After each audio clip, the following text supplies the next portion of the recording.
Welcome to the 5. Today is June 9th, 2021, and the 5 topics on today's The 5 would be sporting goods, stores having piles of cash right now, J-Lo and Ben Affleck. Should there be a national free preschool? Is Google a utility? And what was the last one of the 5? Almost had it. How do you measure a streaming movie's success with everything going extra upgrades or just included as we go? So joining me today on my right, as has been so far, has been on my left on his first of the 5 today, Josh, all part of the TFP Supplies team. So we'll get right to it. Front Office Sports came out today that sporting goods are having huge insurges of cash coming in. So Academy Sports had a highest ever gross margin, increasing 89%, so pretty much doubling their profit. And the revenue is going crazy on these things. Dick's Sporting Goods recorded a 119% increase in revenue, more than doubling in the first quarter of this year. So what do you guys think? Sporting goods stores, probably pandemic, people trying to do stuff at home. Yeah. I think that has a lot to do with like we said, like how bikes are harder to get now. Yeah. A lot of weights are harder to get right now. I'm sure fishing equipment is super hard. Everything, anything related to outdoors right now is selling off the shelves real fast. That has a lot to do with it. It has a lot to do with COVID and a lot of people just wanting to be outside, away from crowds. And you wonder if it's with fewer sports to go to, if people want to play more sports themselves. Yeah. You're a sports watcher, Josh. Some sports. Yeah. So I mean, I remember going to those places, and you couldn't even tell that we were in a pandemic, how busy they were. Yeah. Yeah, and I think people are just tired of being inside and they're tired of being on their phones. They actually want to get out and be more active and do more stuff. And I think that has a lot to do with it also. Yeah, it's because we're in Illinois, for the 5 viewers or listeners. And what is it, June 11th, a couple days from now, we're supposed to go full reopening. It feels pretty much like that now. Masks aren't required in most places anymore. Anyone else ever notice that? Why would you name a company Dick's Sporting Goods? Because I feel like if you tried to Google that from school, it would get flagged. Right. Oh yeah. I don't know. Justin doesn't know how to react. I told Karen, my wife, that too. Like, why would you name a place that? Because you know it's gonna get blocked on search filters. Maybe it predates. I don't know when it started, but it probably predates search filters on. Yeah, they should name it Richard Sporting Goods. Yeah, like that Richard Sporting Goods. I mean, maybe they like the novelty factor of saying that. I always mean to look that up. Like, how did Dick become short for Richard? Because it seems like it must have been when. So, because if we use that with a connotation now, like, you wouldn't purposefully have that name shortening happen to be something that people use to like insult somebody. Yeah. What's up, Dick? Yeah, that's true. But from a marketing standpoint, you do want a name that will stand out, get people's attention, and then something that people will recognize later on. Like, oh, I've heard of that. Do you guys know anybody named Richard? I actually do. Yeah. Would you call him Richard, Rich, Dick? What is he prefer? He's actually Uncle Richard. Uncle Well, he's my wife's uncle, but that's what he's. So that's what he Richard? Yeah. You know any? I don't know any. Yeah. What does it go by? Rich. Go by Rich? Yeah. Maybe a better choice. Hard to say. All right. 2 on the 5 today. J-Lo is back with Ben Affleck. She seems to kind of make the rounds. She was with A-Rod, right? She was, what does it say? Called for engagement to A-Rod in April after 4 years together. Now, A-Rod, for someone that doesn't follow sports that much, what is he most known for? Baseball. Great baseball player. Played for the New York Yankees, among other teams. Made a lot of money doing it. He hit a lot of home runs, and he played shortstop and third base. Is he pretty highly regarded as a player in baseball? He also looked juiced. So. Yeah, in my opinion, yes, he's also, he had the reputation of juicing. Or has he admitted that? Oh yeah, he got suspended, like full year suspension for that and everything. So yeah, did he really? A lot of that was just the era that he came in through. So yeah. So I guess she was with Ben Affleck for a while before, right? Let's see if it has it in here. This is from the E-Online story, but I guess she's moving to be with Ben Affleck, I guess, for the 2nd time, the history. And a lot of people give her crap like, why can't you be alone? And I just think she's trying to be happy. Yeah. I mean, some people don't function well alone. Some people just need to be in that relationship. I think like her and The Rock stand out for me as people that they always have a lot going. They're super successful and self-made, and you always feel like no matter what you do, they're working about 4 times as hard as you are and everything all the time. It's an interesting lesson in that. Now, Ben Affleck, did he ever have a solo movie as Batman? He was in a couple of like the ensemble ones, no, right? he's not. It is rumored, though, highly rumored, I will say that an HBO was in talks of doing something like a solo series with Ben Affleck as the Batman. We'll see if that's true, if that actually plans out. Did you guys watch the Snyder Cut? I did. Oh, it was so long. I watched it. It was about an hour too long. It really was. It was very long, but I mean, it's about equivalent as watching, 4 episodes of The Walking Dead or any other thing. There's a lot of people that sit home and binge watch a lot of shows every single night. To me, that's really not any different. And it was split up into chapters, so if people did if people did want to pause it, they could. I actually enjoyed it. I enjoyed it better than the Joss Whedon cut because it actually gave explanation to a lot of the characters and a lot more background. Yeah, you actually know what will happen. You can tell. Let's see, Bennifer, smitten over.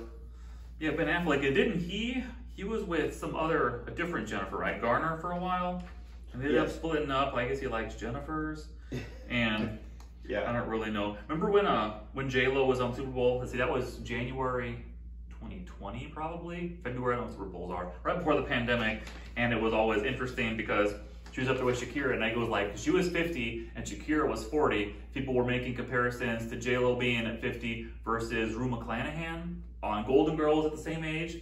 And like, what an interesting comparison has happened in that generation difference. She seems kind of age in reverse with younger each year. All right, so the Wall Street Journal is talking about a national free preschool and how Biden wants to push this through. Not to get too heavy in political talks, but childcare and the cost of it is a very legitimate thing for most people. So Ben, you got one on the way, right? Yeah. How soon is this second kid on the way due?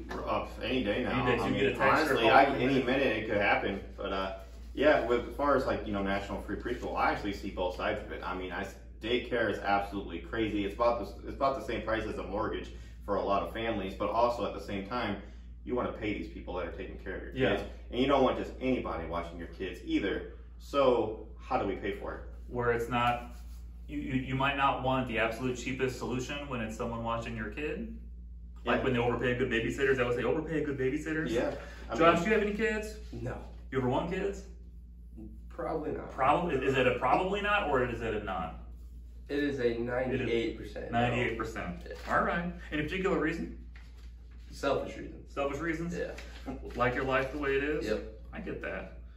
Yeah, because kids, shoot, they change everything. You tend to look at, and Ben might agree with this, I find kids you look at as a chapter of your life. Like you have before kids, and then after kids. And you look at it and go, is this what my life was like? There'll be days you don't have any kids, like on a weekend, and we'll think, is this what it was like every weekend before? And you know it's true. Like we just laid around and watched TV, never wanted all the time. Yeah. It was just a thing. Yeah. And then it's never that way again. Well, I guess once they get older and on their way, you're starting all over again though. Yeah. Yours is older a little bit. I have a 10-year-old and the new one. Soon to be born. Okay, so the White House estimates this universal preschool plan would serve 5 million children and save the average family $13,000 over 2 years in child care costs for 3 and 4-year-olds. Okay, so what I get from that is it's not going to be fully free. They're going to have to pay something because I don't think that's going to be enough. It says they would pay, let's see, the program, they say it would cost about $990 million a year to administer, which is a lot of money. It doesn't sound like that much really for in government terms of things. Yeah, free preschool to 3-year-olds, and part of the reason to help moms especially be able to join the workforce again if they wanted to, which is understandable. They said England expanded their free preschool to 3-year-olds and for up to 15 hours a week, and they say the mothers of young children increased 10% in the workforce, which is not a huge percentage of women that would work because of that. I'm curious to see the breakdown of how many child care workers they would expect to take care of how many kids each. Yeah. You know, are they wanting one child care to look after 60 kids? I mean, Yeah. I know that's extreme, but like, I want to know what their breakdown is of like how many kids can one person handle? Because a lot of it's, I think, the state licensing, right? Yeah. Like how many kids, those Yeah. ratios you have to have. Because I want to know where they get that math and how they figure that to work out for everybody. And I don't know, this is a crazy question, but where does all this money come from? It's like, here's your $85 trillion stimulus package. Yeah. And a year later, like another, I just don't know where all this money comes from. Yeah. It seems like it's got to come from somewhere. It seems Print it, I like guess. when we need it or when they want it, it's always there. Josh, you're the youngest in the group, so you have the longer picture of what might happen in the next 50, 60, 70 years. Where do you think this money comes from and how it might impact you 30, 40 years down the road? I think they're just printing it, and I think the dollar's going to crash eventually. Granted, I'm not the most knowledgeable in that subject, but So just print money and Yeah. then inflation as a byproduct of that because there's more money in the system? yeah. I think you're kind of right. So we'll see how that pans out. I mean, because childcare is definitely a thing, but money comes from somewhere. Are they just going to tax you to give you free childcare? Sounds like you might as well just pay it if that's the answer. So next on the list, is Google like a power company or a utility? Because there's all these things for the Wall Street Journal, all these things talking about how like a power company, they have all these, the government ties their hands on all these things, how much they can charge, that they treat everyone the same, that even, because Ameren is a big supplier here where we're at for power, and that they control the lines, but you can have a legal choice in who supplies the power versus the lines and everything that actually send the power. Yeah. And with how the world has evolved, and it's hard to imagine your day without access to the internet, has that morphed into a utility? Because Google gets a lot of smack because pretty much they, right now, according to some place called Stat Counter, has a 91% share of searches worldwide, which is hard to argue that's not a monopoly in every sense of the word. So 9.1 searches out of, no, that'd be 90%, right? Yeah, 9.1 searches out of 10. 9 out of 10 people everywhere in the world use Google to search. And then when there's competitors, because everyone knows, like Google has email, they have maps, they have all these things. People use lesser stuff. A lot of like restaurant listings, which turn up like on your Google business page, if they control those, and they naturally give preference to things that they would own or things that are going to make them money.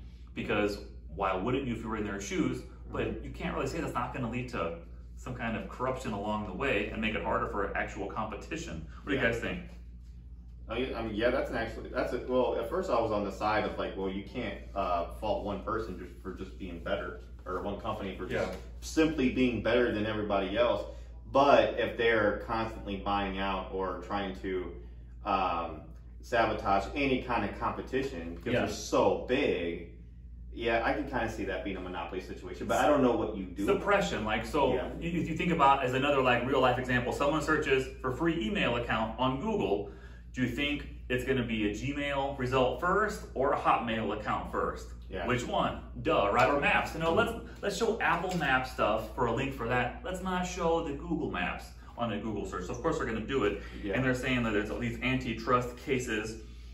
Justice Department is filing an antitrust lawsuit against Google just to try to figure out. But I don't know how you actually treat that stuff more fairly.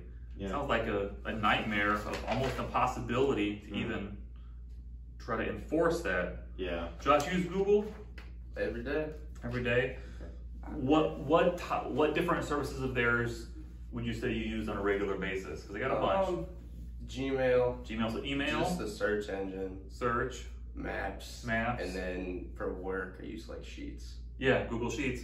And like at work, we have I forget what they call it, but it's like we use the email providing stuff for the account. Here, searches all the time. Uses Gmail for the work email, and a lot of places do. Oh, also use a lot of Google has a phone which doesn't have a whole lot of traction, but like their photos and stuff is a big thing. Use Google on a regular basis? All the time, every single day. I'm on it all the time. Almost all my accounts are linked through Google. The sign in everything, I just click on sign in through Google. A single sign on, you get your Google account and I mean, everything. it's either click, that right? or Facebook. Yeah, it's one of those two. And I mean, it's the G Drive. All my files are on there. I mean, I'm on it. That's right. The cloud storage. We use that all the time. All the time at the office too, and with that's so convenient too. It's really it's so smooth. Yeah, and I think that's like why people use it, because it's so convenient. I mean, it's really a one place thing that you got to deal with. You know, and it's usually just one password, one email, and you're good. I remember I was I think I was in college when Google went public, and I had an intuition of, I feel like I should leverage everything I have and try to buy stock in this. Did not. In hindsight, should have. Of course, hindsight's always 2020. Yeah. Interesting factoid here. In 2020, 2/3 of Google searches ended without a click. Who knows? According to an analysis of 5.1 trillion searches. Interesting.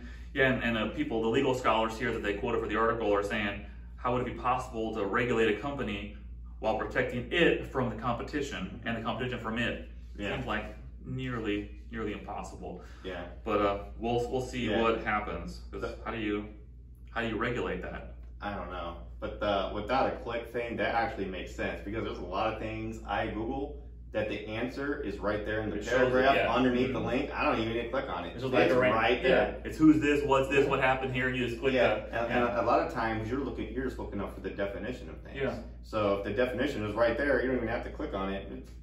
You know. Yeah. So that makes sense. There. Last of the 5 today, it was a CNN article talking about Black Widow coming out and how to measure what exactly streaming success means, because Disney's done their Premier Access thing where it's like $30 to watch a movie. Some are just including it, like Wonder Woman 84 was. Did that cost extra, Wonder Woman to watch? No, it did not. No, it did not cost extra. That was included in HBO Max. On HBO Max. So like Mulan and Black Widow is doing that. Yeah. And they try to figure out how do you measure what a success is, I mean, what do you guys think? Ben, you're, I think, the movie watcher the most of the 3 of us. That's really hard. That's real. I don't know how they do that, but I always prefer going to the movies. But I haven't been to the movies in over a year because of COVID. So I do plan to go back to see Black Widow or whatever, because it's going to be about the same. I'm sure, because movie, from what I've heard and friends, movie prices at the theaters have gone up too. Yeah. So they're not the same prices they used to be. They used to go to like $10, $11. Now they went up a few dollars. Now it's like $15 you'll see a movie. Yeah. So, and you got to think, you hardly ever go to the movies by yourself. It's usually 2 of you, so that was up to $30. Well, what is Disney Plus charging to see probably Black Widow? $30. So it's about the same. How they determine what is more successful, I guess, just subscriptions, increasing of subscriptions and everything, and look at the box office. But from last I heard, Mortal Kombat and Kong vs. Godzilla have all been actually very competitive in the movie theaters still, even with HBO Max still having the same movie for no extra cost. I have a hard time paying for a streaming service and then paying extra to watch a particular movie. Yeah. That is a weird thing, and you're absolutely right. It's probably cheaper, I think, than going to the theater. But, and as I would say, as I am the oldest in the group, it's nice to pause and go to the bathroom. Yeah. But I have I think a mental, it's like an ATM fee. Oftentimes for the time, you waste time to save like $2 on an ATM fee, but just mentally in my head, I have a really hard time with them. Yeah. But have you ever paid on top of a streaming service? No, that sounds... You think you would? No. Like I like going to the movies too. Like I'd rather sit there and like I'd rather the experience. You get the popcorn. Sometimes you have to wait in line. So I don't want like I have Disney Plus. I'm not gonna pay $30. On top of the $7 or $10 a month it is. I'd rather just go pay and see it in person. Disney has said that they're refocusing pretty much all their content plays into Disney Plus and the streaming model like that. I don't have that with me here, but like their growth rate has been really fast compared to similar times in the pipeline of something like Netflix, of gaining subscribers, because Disney owns so many things. So you end up with a whole lot of content, and then exclusive stuff, which includes like Marvel things, which then you're already in the pipeline for that. Star Wars, obviously, all these big, huge things. So they're seeing how Black Widow will do with that. Now, was that supposed to come out, what, last year? Yes, that was probably. Yes, that was supposed to come out last May, and it got pushed back a whole year, and then it got delayed a few more times after that. Finally getting it. It looks like we're going to get it this July. So finally, exciting. Gonna happen. Yeah, I'm a little behind. I saw the first Avengers movie. I think I saw the second one. First and second Iron Man, and that was probably about it. So I'm a little behind. Yeah. Are you've seen pretty much all of those, right? Yes. Have you seen pretty much all of them? Yeah, and I will definitely see that in the theater, because like these directors, when they make these movies, they make them with the intent of them being watched in a theater. Yeah. So they're doing everything they can to gain the most out of the movie experience, whether it's the sounds, the definition quality, and stuff like that. Yeah. So when you're watching it at home, you're not seeing it how the director envisioned. So you're losing out on some things. So I mean, if you're fully vaccinated and you feel safe, go to the movie theater and watch it. Yeah. All right, so that was the 5 recapping about sporting goods stores making a ton of money. J-Lo and Ben Affleck, national free preschool, which would be cool, but there's a lot of money that would take. Google as a utility, which is interesting. How do you regulate that? But they have a monopoly. There's no way around that either. They definitely control the whole thing. And what was the last thing again? Oh yeah, streaming movie success. What the future of that is, time will tell. But you pinned it a lot. The experience, both you guys, the experience of a theater is different than the experience at home. There's no way around that. All right, so that is today's The 5. And Ben and Josh joining me, and my name is Tyler with TFD Supplies. Thanks for watching and listening. See you tomorrow. See ya.